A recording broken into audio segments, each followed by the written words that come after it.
안녕하세요. 반갑습니다. 저는 로그프레소의 공동 창업자 구동원이라고 합니다. 저는 오늘 그 사스 도입을 위한 클라우드 심 활용 방법이라는 주제로 이제 발표를 준비해서 나왔습니다. 이제 아마 여기 계신 분들이 뭐 금융권에 종사하시고 계신 분들도 있을 거고 아니면 뭐 다른 업계에 계시는 분들도 있을 텐데 지금 계속 뭐 업무에 사스를 도입해야 한다는 흐름이 계속 가속화되고 있잖아요. 이 과정에서 이제 보안적인 측면에서 이제 사스를 도입할 때 어떤 점을 고려해야 하고 어떤 점을 잘 업무에 적용해야 하느냐 이런 점을 좀 말씀드리도록 하겠습니다. 네, 그래서 일단 저희 회사에 대해서 간략하게 좀 소개를 드리자면요. 저희 회사는 2013년에 설립돼서 이제 만 12년 정도 되어가는 회사입니다. 저희가 오랫동안 온프레미스 이제 보안 운영 플랫폼 이제 로그프레소 소나를 만들어서 계속 공급을 해왔고 저희가 작년 말에 로그프레소 클라우드라고 하는 클라우드 심 서비스를 오픈했습니다. 그 외에도 이제 로그프레소 스토어, 로그프레소 CTI 등의 이제 부가적인 서비스도 운영하고 있고요.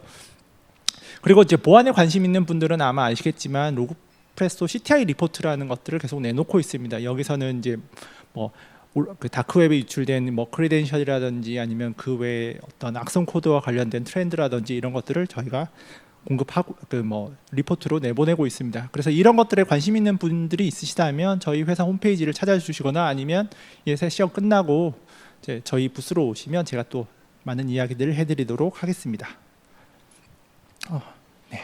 그래서 이제 그 오늘 이야기의 이제 시작은 이제 그 2024년 8월 13일에 이제 금융위원회에서 나온 이제 보도 자료에서 시작합니다. 8월 13일에 이제 금융 분야 망분리 개선 로드맵이라고 나왔습니다. 그래서 여기서 이제 핵심적으로 이제 변화를 하나 발표했죠.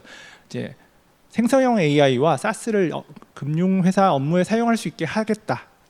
그러나 당장은 이제 전체는 아니고 당장은 이제 가명 정보에 한정해서 사용할 수 있고 장기적으로는 이제 개인 신용 정보까지 확대하겠다라고 이제 발표했습니다. 그래서 지금 보면 당장 뭐 많은 이제 금융회사들이 마이크로소프트 365나 그 외에 뭐 ERP라든지 이런 것들을 이제 사용할 수 있게 신청하고 있습니다.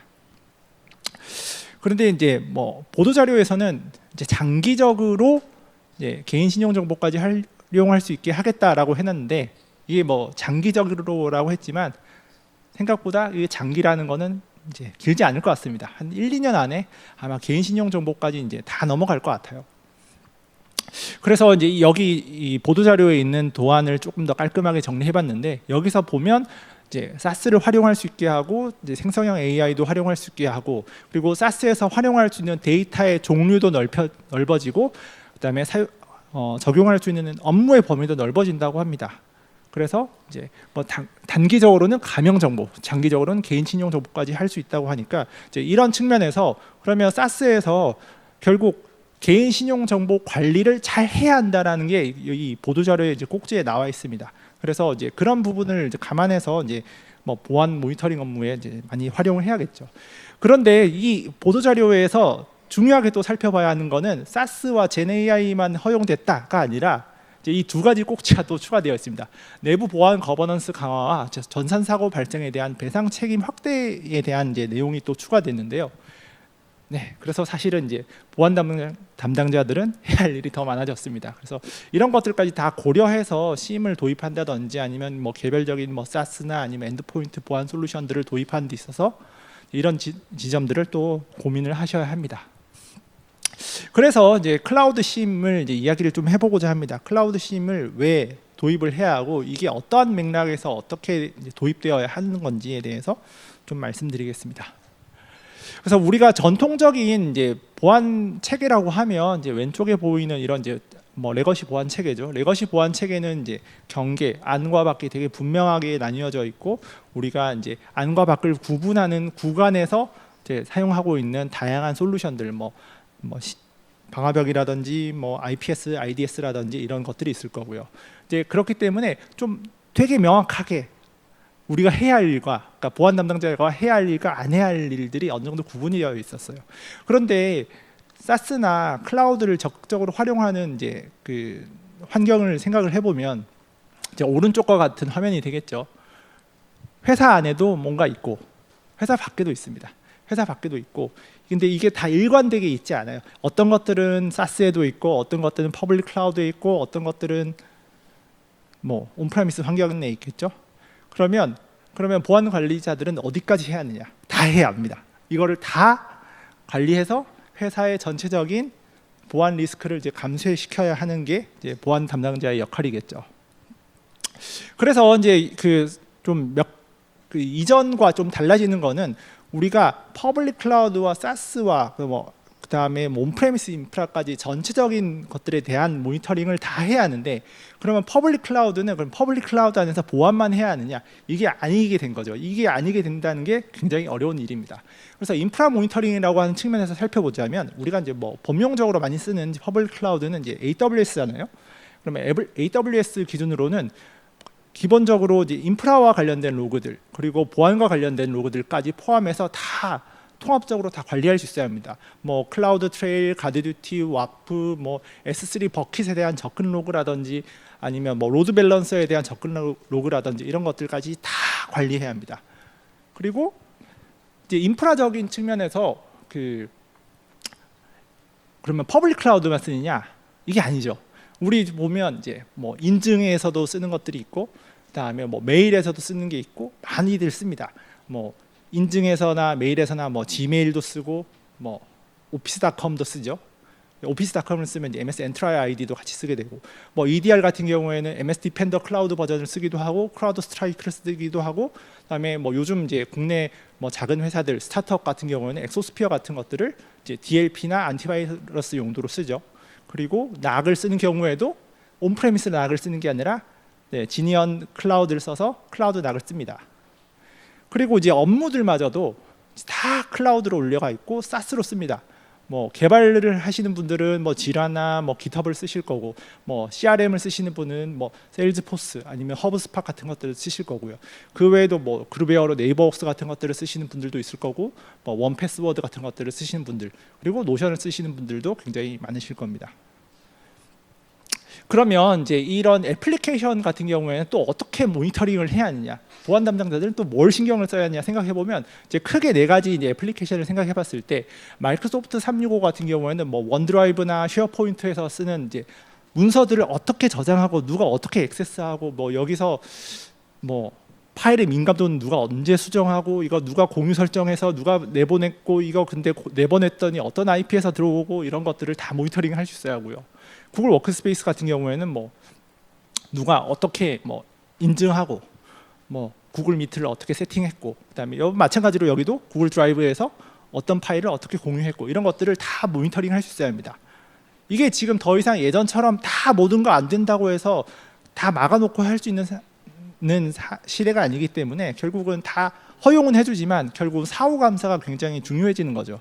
그 외에도 원패스워드나 허브스팟 같은 것들을 썼을 때도 이제 로그인이라든지 어떤 데이터에 액세스했는지, 어떤 행위가 발생했는지 구체적으로 계속 모니터링 할 수 있어야 합니다. 그리고 이제 아마 여기 계신 분들 중에 개발과 관련된 업무에 종사하시는 분들도 많을 텐데요.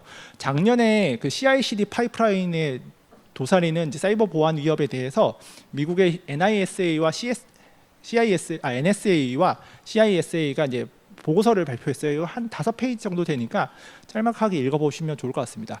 이게 이제 개발자부터 이제 프로덕션에 반영되기까지 이제 보안 위협을 마주하는 것들을 이제 이렇게 나열해 놓은 건데요. 굉장히 다양한 보안 위협을 마주하고 있습니다. 그래서 이런 보안 위협을 이제 경감시키기 위해서라도 우리는 이제 사스에서 나오는 로그들을 활용해서 이런 경감시킬 수 있는 조치들을 많이 해야 합니다. 그래서 이제 대표적으로 GitHub을 많이 쓰시잖아요. GitHub의 유료 버전을 쓰게 되면 이제 감사 로그를 보실 수 있고, 감사 로그로는 굉장히 다양한 형태의 모니터링을 할 수 있습니다. 그래서 코드 변경에 대해서라든지, 아니면 코드가 얼마나 다운로드 됐는지, 그리고 코드의 권한 변경이 어떻게인지, 그러니까 정확하게는 리파지토리에 대해서 어떠한 권한 변경이 있었는지, 그리고 실제로 이슈가 어떻게 만들어졌고, PR이 어떻게 됐고, 그러니까 PR 승인을 누가 어떻게 했는지를 이제 추적하는 것들도 굉장히 중요합니다. 그래서 어떤 승인을 누가 했는데 이 승인한 사용자가 정상적인 로그인을 했다 아니다, 이런 것들을 가지고 이 코드 변경 작업이 정상적으로 수행되어 있는지를 다 모니터링 할 수 있는 거죠. 그리고 또 특별히 사용하실 수 있는 게 디펜더 봇이라는 기능인데, 우리가 이제 개발을 하면 많은 라이브러리를 참조하잖아요. 그러면 그 라이브러리에 취약점이 있는 경우들이 있습니다. 그러면 이제 우리가 참조한 라이브러리의 취약점에 대해서 이 취약점이 뭐 이제 시버리티가 얼마나 되고, 그다음에 뭐 언제 어떻게 우리 리파지토리 안에서 해결이 됐고 아니고 이런 것들을 다 모니터링할 수 있습니다. 이런 것들까지 다 포함해서 모니터링을 하고 그에 따른 이제 리스크 경감 대책을 수립하고 뭐 하면 되겠죠. 그리고 이제 뭐 클라우드를 쓸 때 가장 결국은 중요해지는 문제가 PII에 대한 문제거든요. PII는 이제 뭐 개인 식별 정보에 대한 것들인데, 우리가 뭐 금융회사는 지금 당장 이 정도로 뭐 많은 이제 환경에서 뭐 그 개인 식별 정보를 이제 관리하고 있지는 않습니다. 보통 대부분 뭐 아주 제한된 환경에서 하고 있죠. 그러나 이제 일반적인 환경들, 그러니까 일반적으로 클라우드와 사스, 뭐 그다음에 온프레미스가 혼재된 인프라에서는 이제 PII가 굉장히 파편화돼서 흩어져 있고, 그러면 그 파편화돼서 흩어진 이제 PII로 인해서 여러 가지 보안 사고가 발생하게 됩니다. 우리가 이제 개인 정보들을 아주 뭐 소중히 잘 다뤄서 이게 유출이 안 되면 좋겠지만, 유출되는 사고가 발생하더라도 최소한 우리가 얼마 정도의 개인 정보를 어디에 어떻게 보관하고 있고 그게 얼마나 유출되었는지를 식별을 잘 하는 것만으로도 어떤 사고가 발생했을 때 그 이후의 대처를 좀 더 수월하게 해주게 합니다. 그래서 개인 식별 정보가 어떻게 어디에 저장되어 있는지 좀 말씀을 드려보자면, 제가 퍼블릭 클라우드를 쓰는 경우에는 AWS 같은데 뭐 S3 버킷이라든지 아니면 DB라든지 그러니까 이런 곳에 저장되어 있는 경우들이 많고, 이제 이렇게 저장되어 있는 경우에 우리가 이제 퍼블릭 클라우드에 대한 크리덴셜이 유출되는 경우가 가끔씩 사고가 생깁니다. 제 주변에서도 보면 지인들이 이제 크리덴셜을 잘못 관리하다가 뭐 사고가 생긴 경우들이 조금 있었습니다. 그리고 마찬가지로 랩탑에 우리가 뭐 엑셀 파일이라든지 워드 파일이라든지 이런 거에 개인 정보를 담고 있는 경우들이 많잖아요. 뭐 이제 뭐 주소, 뭐 전화번호, 뭐 이름, 뭐 이런 것들을 담고 있는 경우가 많은데, 그런 파일들이 랜섬웨어에 감염돼서 털리는 경우들이 많습니다. 그리고 사스에도 보면 뭐 계약 정보라든지 고객에 대한 상담 정보라든지 이런 것들을 저장하고 있는 경우가 많은데, 이런 경우에도 마찬가지로 크리덴셜이 유출돼서 이제 뭐 크리덴셜 유출로 인해서 다시 결과적으로 개인 정보가 외부로 유출되는 경우들이 많습니다. 근데 이런 것들에 대해서 잘 관리를 하려면 결국은 이제 뭐 퍼블릭 클라우드에 대한 모니터링, 그다음에 뭐 엔드포인트 장비에 대한 모니터링, 뭐 사스에 대한 모니터링들이 일괄적으로 통합되게 이루어져야 합니다. 그래서 이제는 이제 클라우드 심으로 이렇게 로그 보관을 어떻게 할 수 있는지, 그리고 주요한 로그 보관 컴플라이언스들을 어떻게 이제 충족시킬 수 있는지, 여기에 대해서 좀 말씀을 드리도록 하겠습니다. 이제 뭐 회사의 종류에 따라서, 업의 종류에 따라서 아마 준수해야 하는 컴플라이언스가 이제 각각 다를 텐데요. 뭐 보통은 최소 6개월 이상의 로그 보관 컴플라이언스가 있고, 어떤 경우에는 최소 2년 이상, 뭐 최대 5년까지 보관을 해야 하는 경우들이 있습니다. 그리고 뭐 PCI DSS 같은 경우에는 최소 1년 이상의 보관에, 그리고 최근 3개월 로그는 즉각적으로 분석 가능해야 한다는 요건들도 명확하게 정의되어 있습니다. 즉각적으로 할 수 있어야 한다는 것은 지금 뭔가 뭐 인시던트를 인식한 즉시 이거를 바로 분석해서 결과를 볼 수 있어야 한다, 이런 의미죠. 그래서 이제 좀 상상을 해볼까요? 우리가 이제 뭐 한 25테라 정도의 디스크가 로그 보관을 위해 필요하다고 생각을 해보죠. 우리가 온프레미스 생각해보면 그냥 뭐 한 8테라 디스크 5개 묶어서 뭐 레이드 구성하고 뭐 이중화가 필요하면 뭐 또 다시 한 벌을 더 세팅하면 됩니다. 그런데 클라우드에서 25테라 디스크가 필요하다고 상상을 해보면, 아마존 EBS 25테라 세팅하면 한 달에 170만 원이고 1년이면 2천만 원입니다. 그리고 5년이면 1억이 나가거든요. 그러면 사실 우리가 똑같은 아키텍처를 가지고 그대로 온프레미스와 클라우드에서 한다고 했었을 때 비용이 말이 안 되게 차이가 납니다. 네.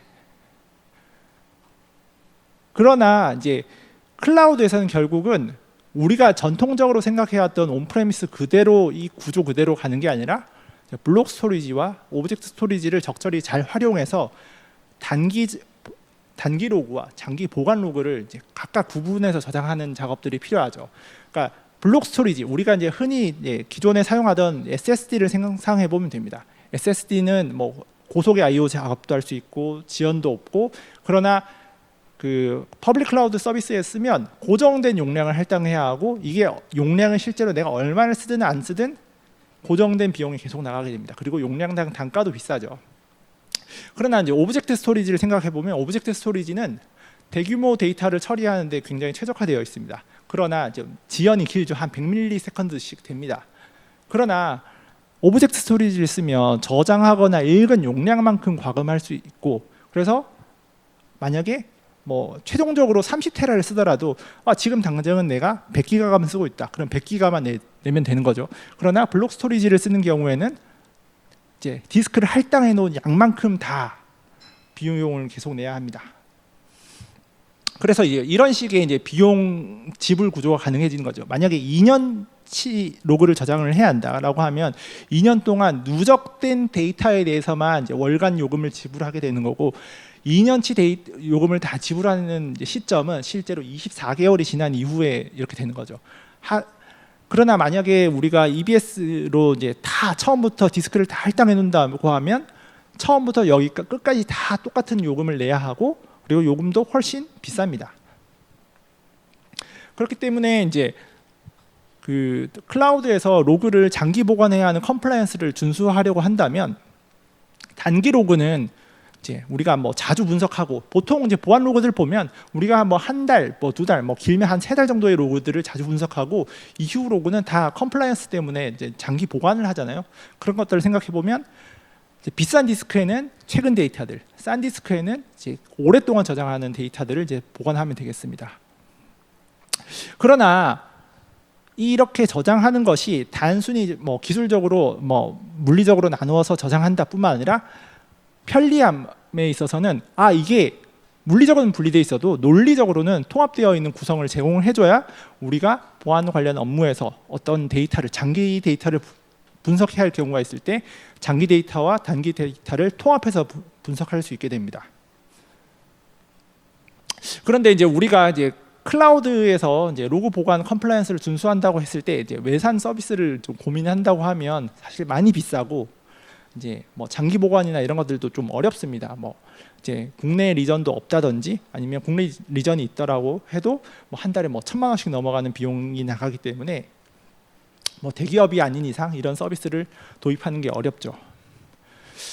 그래서 이제 클라우드 심에 대해서 조금 얘기를 했었는데, 일단 다시 이제 그 보안 관점에서 SaaS를 도입할 때 어떤 점을 좀 고민을 해야 하냐라고 생각해 본다면, 그 우리가 이제 많은 SaaS를 이제 도입하게 될 겁니다. 많은 SaaS를 도입하게 될 건데, 보안 담당자들은 결국 이제 두 가지가 중요합니다. 이 감사 로그를 제공해 주냐, 감사 로그를 제공해 주면 어떤 정보를 제공해 주냐, 그리고 로그를 외부로 전송할 수 있냐, 그러면 그 포맷이 어떻게 되느냐.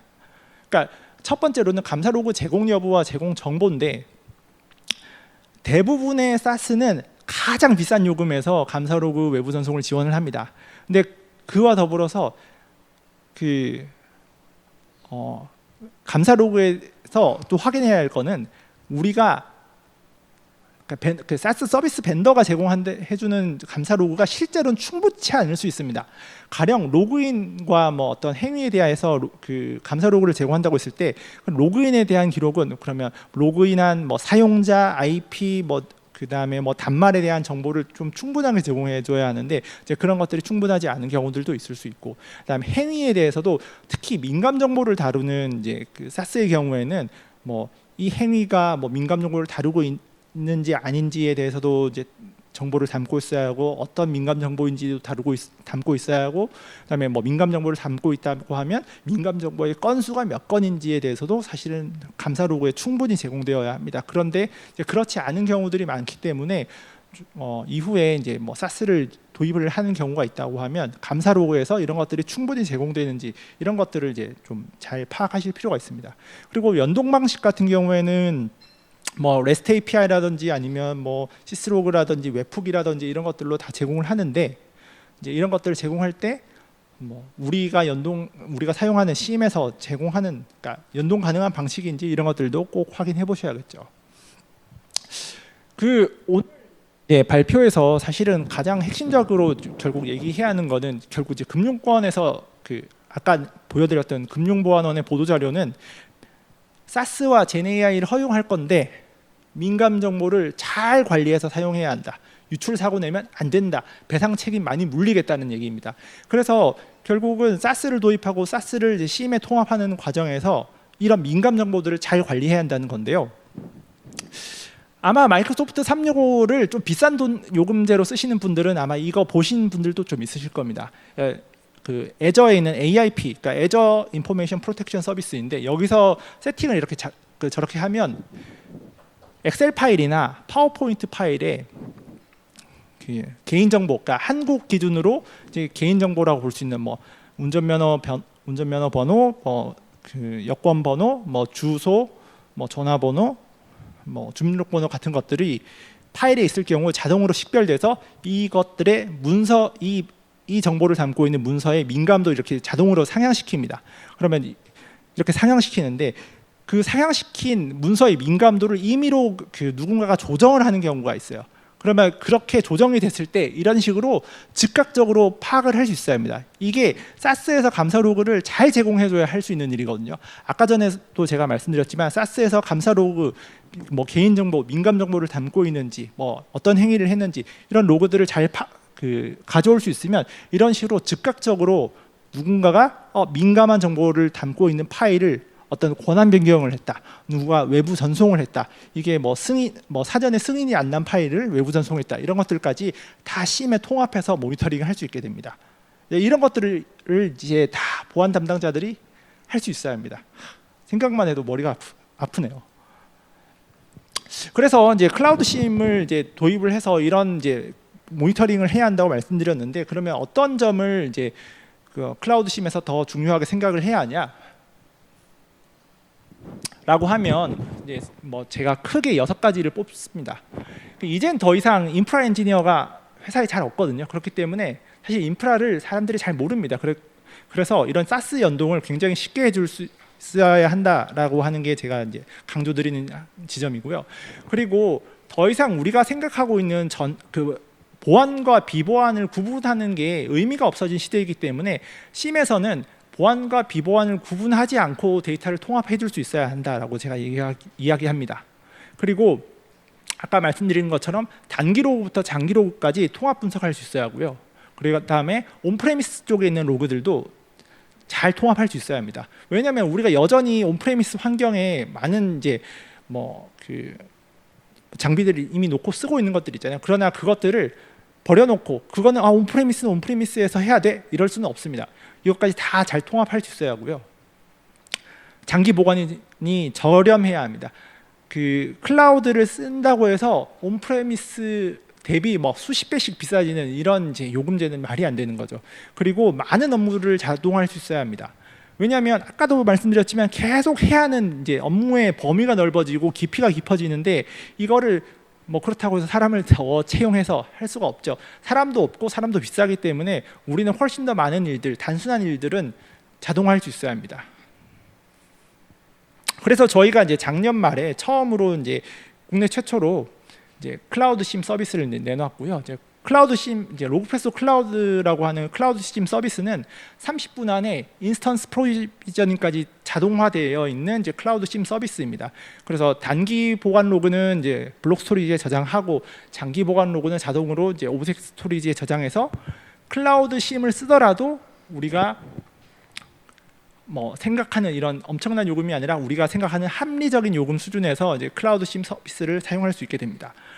저희가 지금은 네이버 클라우드와 이제 카카오 클라우드의 리전을 이제 운영하고 있는데요. 내년 상반기 중에는 이제 AWS 서울 리전에서도 리전을 운영할 예정이라서 뭐 AWS에서 이제 클라우드 심 서비스를 쓰고 싶은 분들은 저희 이제 AWS 리전 버전을 사용하시면 되겠습니다. 그래서 이제 앞서도 말씀드렸지만 보안과 비보안 구분 없이 약 150종 이상의 서비스를 즉각적으로 연동하실 수 있습니다. 뭐 AWS, 뭐 애저, 뭐 오라클, 뭐 이런 이제 퍼블릭 클라우드 서비스를 연동하는 것과 더불어서 그다음에 뭐 각종 뭐 전통적인 방화벽 같은 이제 전통적인 보안 솔루션을 연동하는 것들, 그리고 뭐 그 외에도 이제 온프레미스 인프라를 연동하는 것들, 그다음에 뭐 국내외 다양한 CTI 서비스를 연동하거나 아니면 뭐 비보안의 일반적인 업무용 SaaS, 뭐 오피스 365라든지 아니면 뭐 허브스팟이라든지 노션을 연동한다든지 이런 것들이 다 가능해집니다. 그래서 뭐 연동을 했을 때 API 키만 넣으면 이런 식으로 모니터링을 할 수 있고, 모니터링 룰, 그다음에 우리가 중요하게 살펴봐야 하는 어떤 보안 침해 유형까지 자동으로 모니터링을 할 수 있는 체계를 다 제공합니다. API 키만 넣으면 이 화면을 즉각적으로 보실 수 있습니다. 그리고 제가 지속적으로 말씀드리는 내용이지만 이제 단기 보관 로그와 장기 보관 로그를 이제 하나의 논리적 구성에 다 담을 수 있고요. 이것들을 아주 비용 효율적으로 보관할 수 있습니다. 그리고 이제 저희가 굉장히 오래전부터 이제 소아를 개발을 해왔었는데요. 이 소아를 이제 클라우드 환경에서도 아주 자연스럽게 쓰실 수 있도록 이제 로그프레소 클라우드라고 하는 서비스 안에는 심과 소아가 완전히 다 통합되어 있습니다. 보통은 소아를 이제 위협을 이제 탐지하고 위협에 대해서 자동화된 판단을 한 다음에 이걸 차단을 할지 말지 이런 것들을 이제 결정하는 용도로 많이들 쓰셨는데요. 이제 클라우드를 이제 쓰신다고 했었을 때 만약에 퇴사자가 발생해서 그러면 퇴사자 발생했는데 이 계정 삭제라든지 아니면 권한 변경이라든지 이런 것들이 잘 됐는지 이런 것들도 이제 다 소아로 하실 수 있죠. 단순히 로그에 있는 로그 값만 받아서 하는 게 아니라 로그 값을 받아서 트리거가 되면 그 이후에 관련된 API까지 다 실행해서 그 API의 어떤 결과를 다시 어떤 분기문으로 작동시켜서 이제 어떤 동작을 하는 이런 식의 것들도 다 가능합니다. 아마 여기 계신 분들이 자동화 이렇게 해야지라고 상상하시는 게 있다면 아마 대부분 저희 로그프레소 클라우드 서비스 안에서 실제로 가능할 겁니다. 그래서 시간이 많지 않으니까 후딱후딱 넘어가겠습니다. 저희가 이제 작년 서비스 오픈을 하고 저희가 올 초에 이제 저희 제품을 도입한 이제 모두사인의 사례가 있는데요. 실제로 ISMSP 인증을 한다고 하면 대부분 많은 고객들은 당연히 오프레미스 심을 도입한다고 생각을 합니다. 그러나 이제 모두사인은 이제 로그프레소 클라우드를 도입을 했고 클라우드 DB 감사 로그라든지 S3 버킷에 대한 감사 로그, CRM 고객 관리 서비스에 대한 감사 로그, EDR 방화벽 다 여기다 모아서 ISMSP 인증을 받았습니다.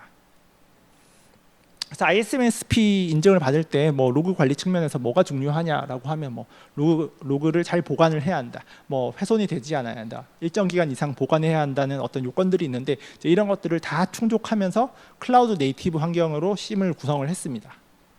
그래서 이제 우리가 앞으로 벌어질 업무 환경을 생각해 보면 아마 왼쪽에 있는 이 온프레미스 환경은 많이 없어질 거고요. 대부분 이렇게 남고 저기 이제 네트워크 구간만 일부 남겠죠. 이랬을 때 결국은 그럼에도 불구하고 온프레미스와 SaaS, 퍼블릭 클라우드에 대해서 다 통합된 모니터링을 하실 수 있어야 합니다. 이런 것들을 가능하게 해주는 게 저희 이제 로그프레소 클라우드라고 보시면 될 것 같고요. 더 이상 이런 컴플라이언스 준수나 모니터링, 그 외에도 감사 업무라든지 이런 것들에 대해서 온프레미스 심을 고민하지 마시고 클라우드 심을 도입하는 것을 우선순위로 생각하시면 비용적인 것들도 나쁘지 않겠지만, 그리고 온프레미스 심 구축하고 나면 관리가 너무 어렵습니다. 오히려 힘들고요. 클라우드 심을 도입하시는 것을 적극적으로 추천을 드립니다. 여기까지가 제가 발표 준비한 내용이고요. 지금까지 발표를 진행한 로그프레소 구동원이었습니다. 감사합니다.